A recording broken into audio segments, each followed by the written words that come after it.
Welcome back to the Fairbanks Evening News.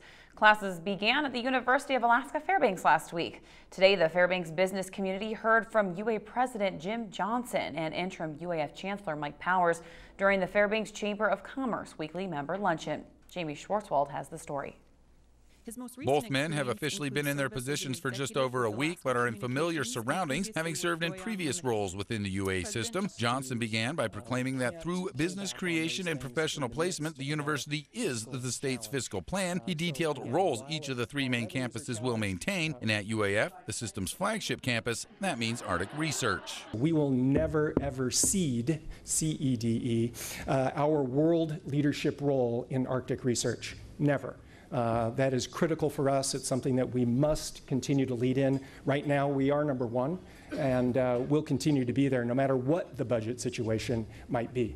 Roughly 45% of UA's revenue comes from the fiscally strapped state of Alaska. Johnson says additional reductions are forthcoming, but adds that the cuts will not be distributed equally. We don't do salami slicing distribution of cuts. That is, it's not going to be everybody takes 3% or everybody takes 5%.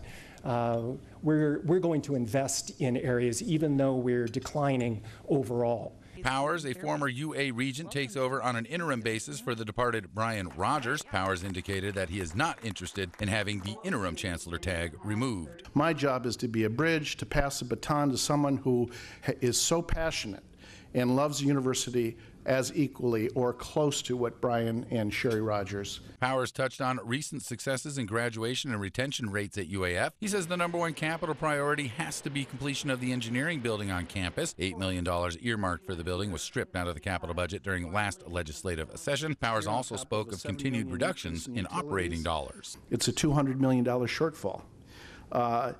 And that is being addressed through academic and non-academic program reviews, targeted budget reductions, revenue ideas.